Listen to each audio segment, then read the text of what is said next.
तो भैया हम लोग एटॉमिक स्ट्रक्चर चल रहा था, हमारा छोटा सा सेक्शन एक बचा होगा, 5 से 10 मिनट लगेंगे। इसके बाद हम लोग अपना नया चैप्टर स्टार्ट करेंगे पीरियोडिक टेबल।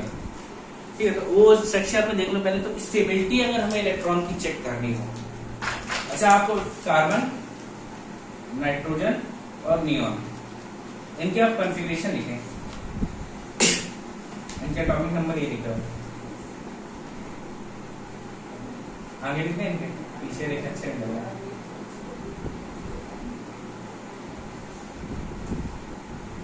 इनके कॉन्फ़िगरेशन करो, इलेक्ट्रॉनिक कॉन्फ़िगरेशन 3D में कल बताया भी था, तो थोड़ा प्रैक्टिस हो जाएगा।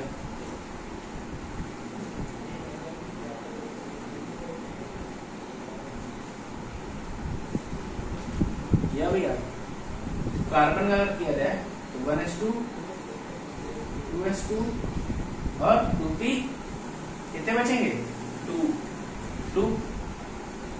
नाइट्रोजन का करें तो 1s2 2s2 2p 2p। Neon का 1s2 2s2 3p 6, sorry 2p 6। इस तरीके से होगा। अगर तुम इनकी p वाली शेल देखो भाई, 1 स्टेबल है, 2 हो सकते हैं, 2 है। सेकंड केस में भी 2 हो सकते हैं, 2 भरे हुए हैं। लेकिन p में कितने हो सकते हैं? 6 इलेक्ट्रॉन हो सकते हैं।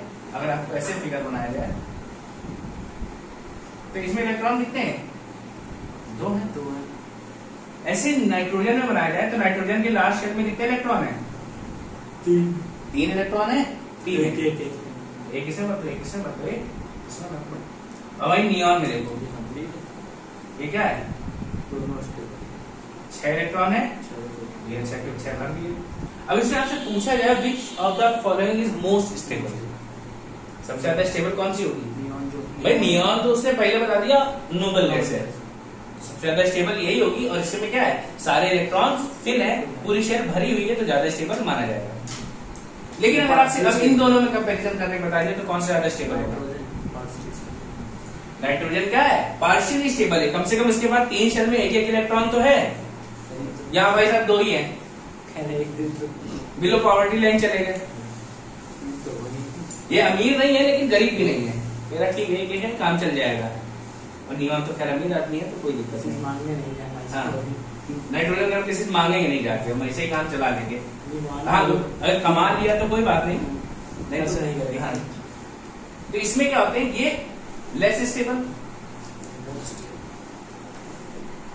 ये मोर स्टेबल, ये मोस्ट स्टेबल।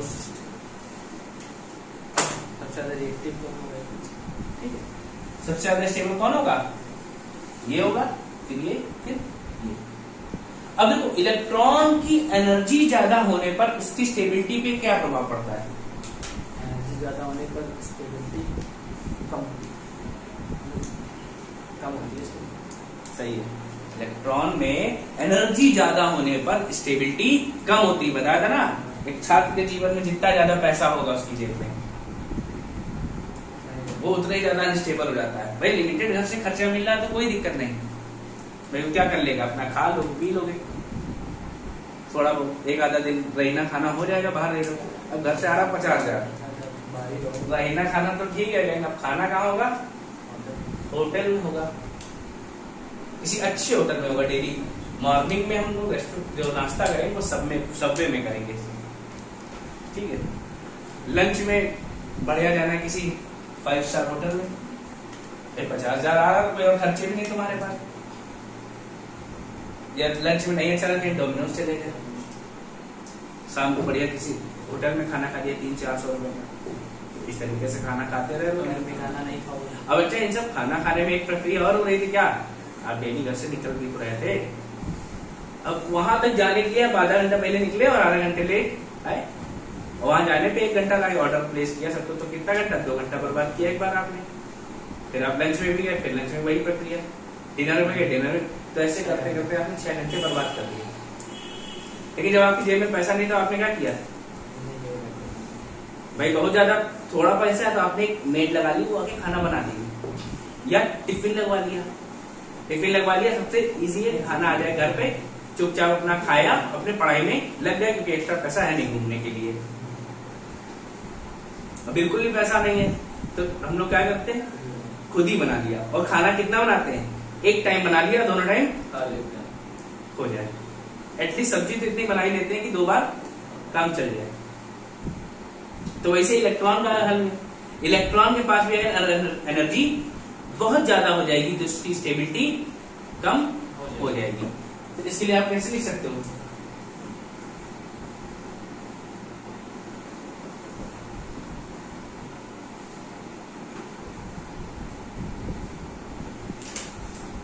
जब एनर्जी बढ़ेगी तो स्टेबिलिटी कम होगी, दोनों क्या है, इनवर्सली प्रोपोर्शनल है, वित्तनुपाती है।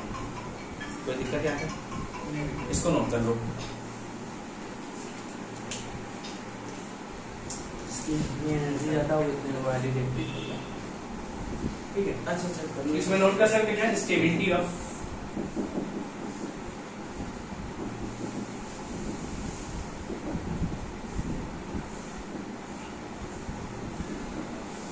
किसी भी तत्व की या आइटम की स्टेबिलिटी अगर आपको चेक करनी है तो कैसे चेक कर सकते हैं,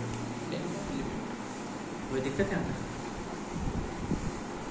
अच्छा भैया कुछ चीजें और देख लो, आइसोटोप्स, आइसोबार्स एंड आइसोटोन्स। अच्छा, आइसो इलेक्ट्रॉनिक्स क्या थे,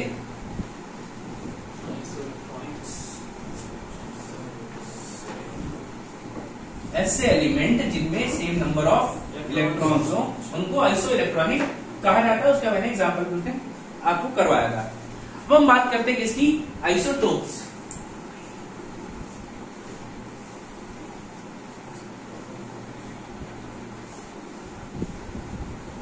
यानी सम स्थानिक।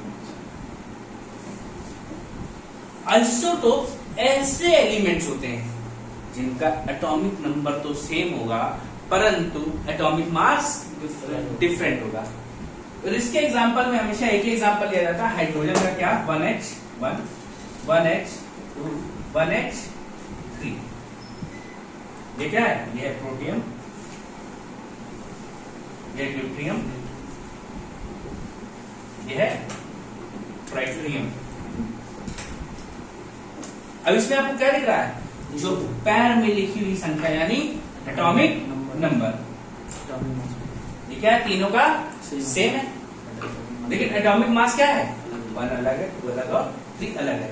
और ऐसे एलिमेंट्स को क्या बोला जाता है, समस्थानिक।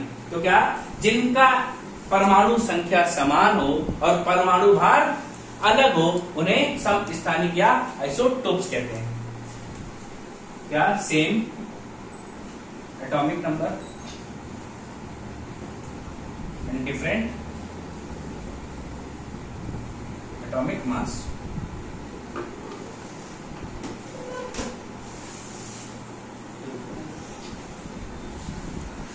दूसरी हम बात करते हैं इसकी आइसोबार्स, यानी समभारी उनको शायद बोलते हैं, हिंदी में देख लेते हैं। अब इनमें क्या होता है, इनमें आपको एटॉमिक नंबर क्या मिलेंगे, डिफरेंट मिलेंगे।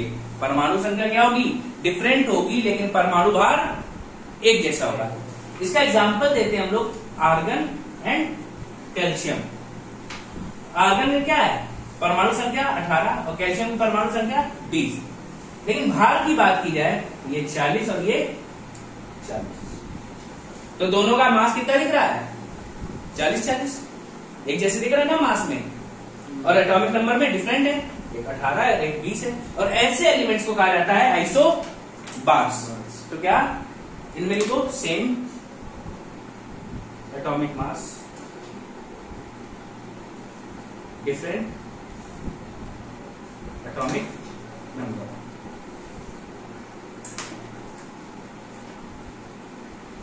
कोई दिक्कत है? फिर इसके बाद एक बचता है कौन, आइसोटोन।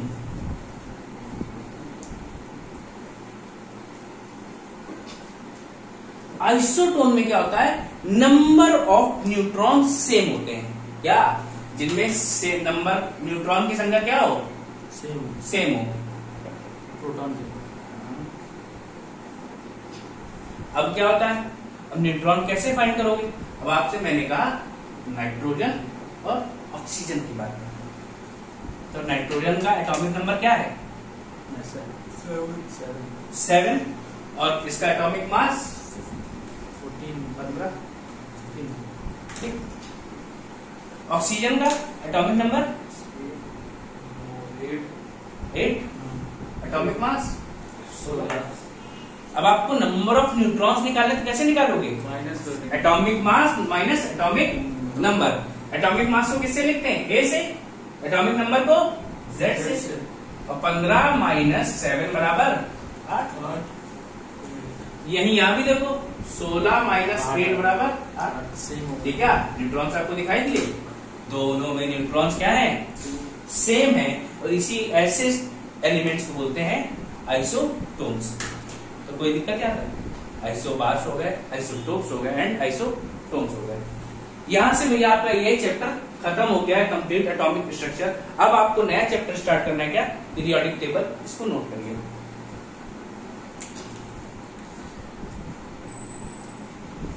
तो भैया ये आपका चैप्टर खत्म हो गया। अगला चैप्टर का हेडिंग डाल दीजिए पीरियोडिक टेबल यानी आवर्त सारणी। पीरियोडिक टेबल का एक चार्ट था,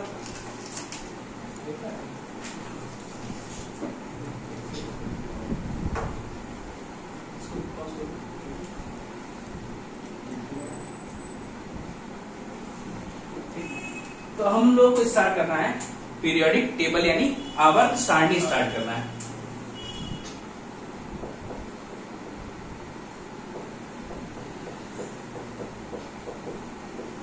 देखिए तो सबने होगी, नहीं तो एक बार फिर से देख लो। मैंने अभी लगाया जस्ट बिल्कुल। तो आवर्त सारणी बनाने की जरूरत क्या पड़ी?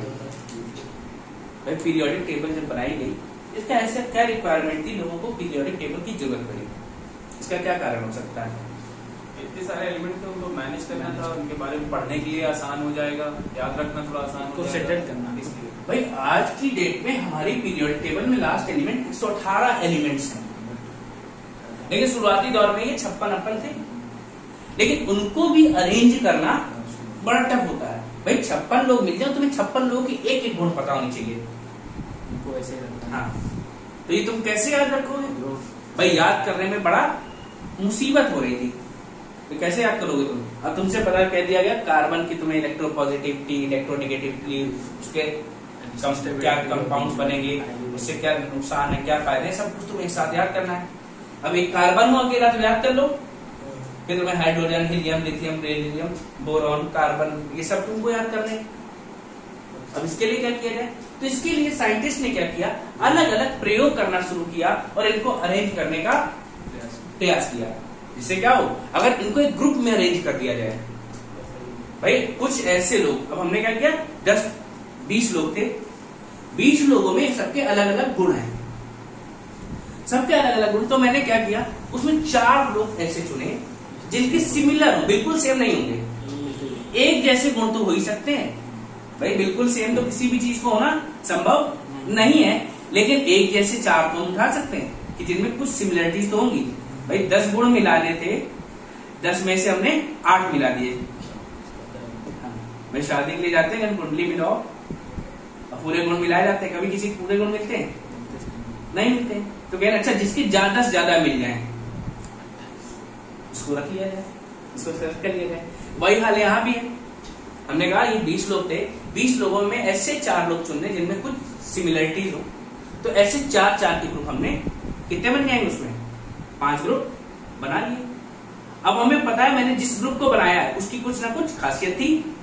अब हमें कोई काम, स्पेसिफिक काम देना है जो ये ग्रुप कर सकता है, तो हम किसको देंगे? इस ग्रुप को देंगे। दूसरे ग्रुप की खासियत क्या है? दूसरी खासियत है, हम उसको वैसा काम दे देंगे। या हमें पता है कि उनके गुण क्या हैं, पता है ना, तो हमें इजीली उनसे काम भी करवा सकते हैं, उनके बारे में बता सकते हैं। भाई हमसे पूछा कि ये जो ग्रुप बी है इसकी खासियत क्या है? अच्छा ग्रुप बी, ग्रुप बी वाले क्या करते हैं, ग्रुप बी वालों का हिस्ट्री सेक्शन बहुत अच्छा है। अच्छा हिस्ट्री से रिलेटेड कोई काम करवाना, अच्छा इनसे ग्रुप बी वालों से पूछो, ये तुरंत कर देंगे, क्यों? इन्होंने हिस्ट्री पढ़ी है। ग्रुप ए वालों से कहा तो कहीं वो साइंस बहुत अच्छा करते हैं, उनसे साइंस पूछ लो। तो ऐसे ही यहां भी हमने क्या किया, ग्रुप्स को इनमें ग्रुप्स और पीरियड में अरेंज करने का प्रयास शुरू किया, जिससे हम एलिमेंट्स को याद कर सकें, उनके गुण साथ में याद कर सकें। तो ऐसे करने की श्रेणी में सबसे पहली बार आए डोब्राइनर। ठीक है, नाम लिखते जाना, इनके लॉज भी लिखते जाना। तो ऐसे प्रयास में सबसे पहली बार 1818 में है डोब्राइनर।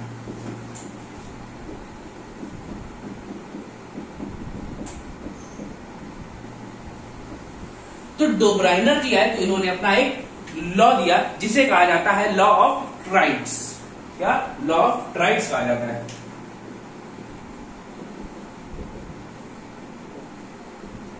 डोब्राइनर का त्रिक सिद्धांत।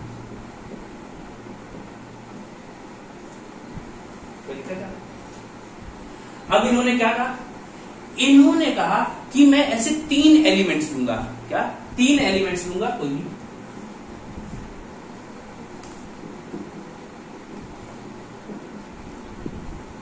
Lithium, sodium and potassium, potassium. अब इनके मुझे मासेस पता होने चाहिए, तो इसका मास मैंने मान लिया A, इसका B, इसका C। तीनों के अलग अलग मास है। क्या, एक लिथियम का मास Am, सोडियम का मास Bm, पोटेशियम का मास C।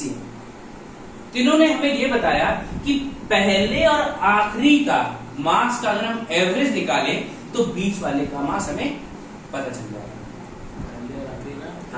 That means Am plus Cm by 2 is equals to D। ये बात समझ आ रही है?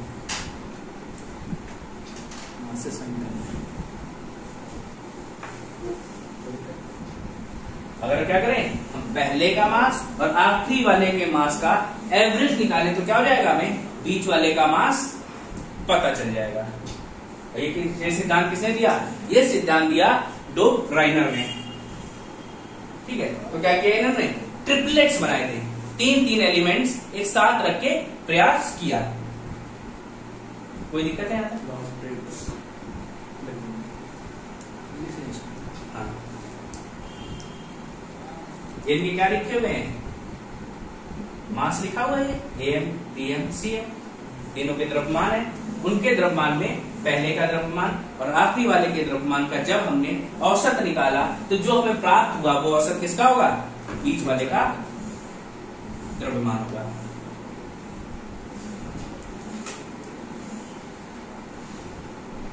तो ऐसे ही करते करते इन्होंने और भी ऐसे ट्राइड्स बनाए। कौन कौन से, strontium, barium, calcium, strontium and barium. ठीक है, एक इन्होंने ये ट्रिपलेट बना दिया। तो जब ये ट्रिपलेट बनाया तो इसमें क्या हुआ, इसमें जब इन्होंने स्ट्रांसियम का एटॉमिक मास निकाला, स्ट्रांसियम का एटॉमिक मास निकाला तो आया 88.5। ठीक है, कितना आया, 88.5 आया। लेकिन एक्चुअल जो होता है स्ट्रांसियम का मास 88 होता है। तो लोगों ने कहा चलो ठीक है 0.5 की बात है, हम एडजस्ट कर। लेकिन यही बात थोड़ी सी और आगे बढ़ी तो इन्होंने क्या किया, क्लोरीन, ब्रोमीन और आयोडीन, इन तीनों का भी वही मास निकालने की प्रक्रिया। क्लोरीन का मास प्लस आयोडीन का मास बटे 2, यानी उसका औसत निकालना है। और जो हमें प्राप्त होगा वो क्या होगा, ब्रोमीन का मास निकलना चाहिए।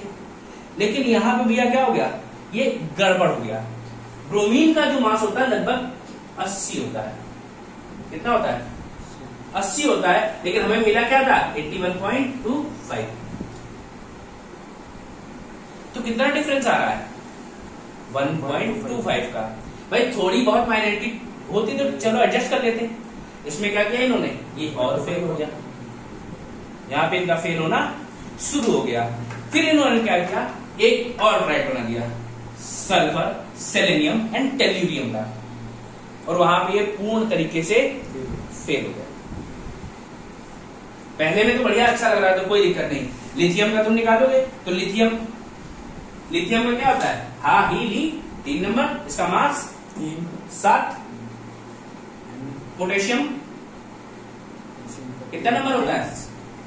19 है, तो 19 का हमने इसका मास निकाला 39।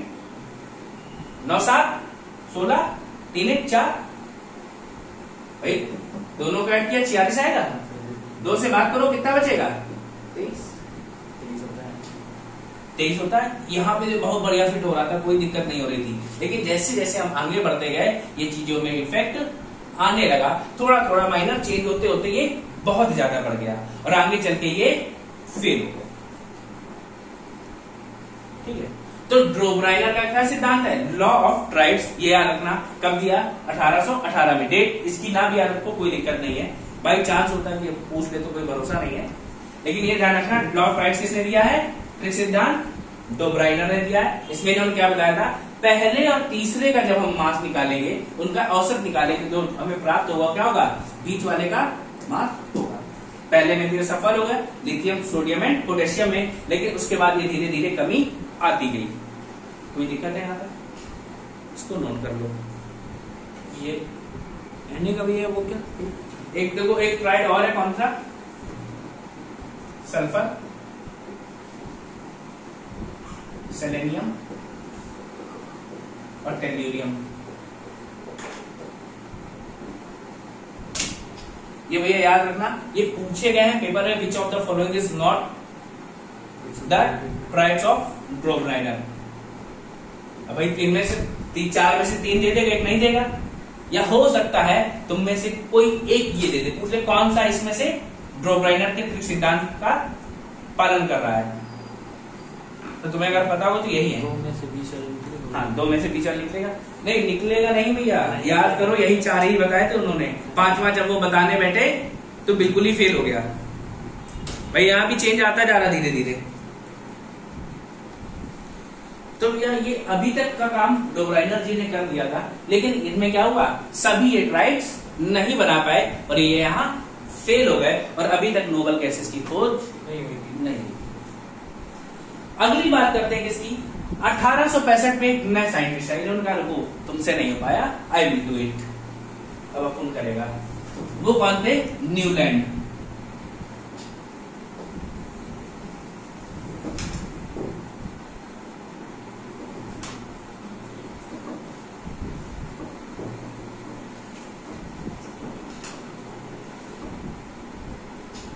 अगले साइंटिस्ट का नाम क्या है? न्यूलैंड। इन्होंने प्रयास कब किया? 1865 में। इन्होंने क्या बताया? इन्होंने अपनी लॉ दिया, न्यूलैंड का लॉ का नाम था लॉ ऑफ ऑक्टेव। कौन सा ऑक्टेव है? लॉ ऑफ ऑक्टेव, यानी न्यूलैंड का अष्टक नियम।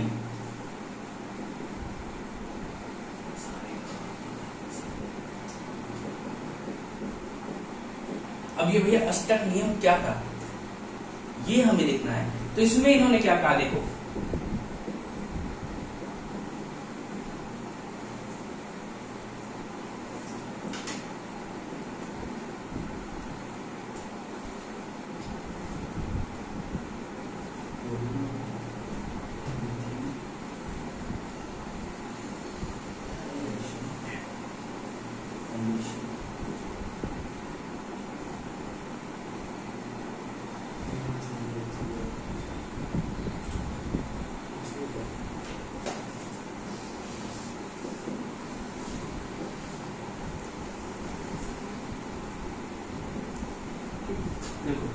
कुछ इस तरीके से एक टेबल बनाएंगे।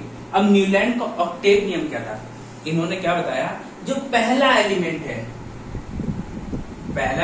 है उसकी प्रॉपर्टीज कैसी होंगी? 8वें एलिमेंट से सिमिलर होंगी। अब क्या भैया कितने दिन होते हैं? 7 दिन होते हैं, और 8वां दिन जो आएगा वो क्या होगा? सेम होगा, रिपीट हो जाएगा। कितने? 7 दिन होते हैं, जब 8वां दिन आएगा तो रिपीट होगा। तो इन्होंने भी ऐसे ही कहा कि जितने भी 7 एलिमेंट जब हम गुजरेंगे, जैसे ही हम 8वें एलिमेंट में पहुंचेंगे, उसके क्या होंगे? उसकी प्रॉपर्टीज सेम होंगी। भाई अब हाइड्रोजन की बात करें, हाइड्रोजन को हम कहाँ रखते हैं? पहले ग्रुप में भी रखते हैं, शत्रुए ग्रुप में भी रखते हैं, याद होगा। ये एक आवारा टाइप का एलिमेंट है, क्या इसकी क्या वैलेंसी 1 होती है, ठीक है। जब इसके बारे में और हाइड्रोजन के बारे में बात करें तो वहां और बताएंगे। इसको फर्स्ट ग्रुप में भी रख देते हैं, 17 में भी रख देते हैं कभी कभी।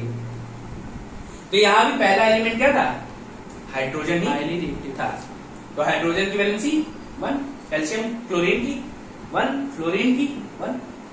कोई दिक्कत आ रही थी क्या यहाँ? ये Cl पहले आ रहा था इनके लिए। हाँ कोई दिक्कत नहीं, इधर से आया पीछे। समझे क्या? 17 ग्रुप मैंने बता रहा हूं। अगर ऐसे बना तो हर 8वां एलिमेंट क्या हो जाएगा? सिमिलर हो जाएगा। कोई दिक्कत नहीं आता भाई। लिथियम में देखो, लिथियम की वैलेंसी कितनी होती है? +1 होती है। सोडियम की, ये हाइड्रोजन की यहाँ -1 लिख सकते हो, क्लोरीन की -1, फ्लोरीन की -1। यहाँ देखो लिथियम की +1, सोडियम की +1, पोटेशियम की +1। इन्हें चीजें बड़ी अच्छी लग रही थी, मजा आ रहा था काम करने में। बेरिलियम की भी +2 हो गई, मैग्नीशियम की भी +2 हो गई, कैल्शियम की भी +2 हो गई। तो ऐसा करते करते इन्होंने क्या देखा? पहला, दूसरा, तीसरा, चौथा, 5वां, 6वां, 7वां और 8वां, हर 8th एलिमेंट की प्रॉपर्टी सेम हो रही थी। यहां से गिना है तो लिथियम से गिन लो, 1 2 3 4 5 6 7 और 8। लिथियम के बाद जस्ट 8वां कौन है? सोडियम। फिर सोडियम से गिना 8वां, 1 2 3 4 5 6 7 8। लेकिन इनका जो ये नियम था सिर्फ कैल्शियम तक ही फॉलो हो पाया, इसके आगे इनकी बात नहीं बढ़ पाई और यहीं पे ये फेल हो गए। तो ये लॉ ऑफ ऑक्टेव्स किसने दिया? न्यूलैंड ने दिया। कब? 1865 में। और इस समय जो एलिमेंट्स की संख्या थी कितनी थी? 56 थी। इसमें पहला हाइड्रोजन था, लास्ट था थोरियम। अभी तक कितने नॉन एलिमेंट्स थे? 56। 1865 की बात कर रहे हैं। पहला हाइड्रोजन, लास्ट थोरियम। और जिसने 56 में क्या कर पाएंगे? सिर्फ 20 को ही अरेंज कर पाया। और यहीं पे क्या होगा? ये फेल होगा। भैया हमें तो 56 की 56 चाहिए, एक साथ लगा दो तब हम मानेंगे, उससे पहले मानेंगे नहीं। कोई दिक्कत है?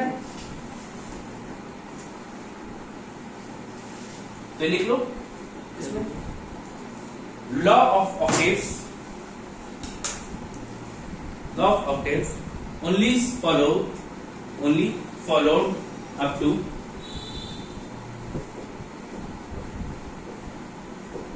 कैल्शियम।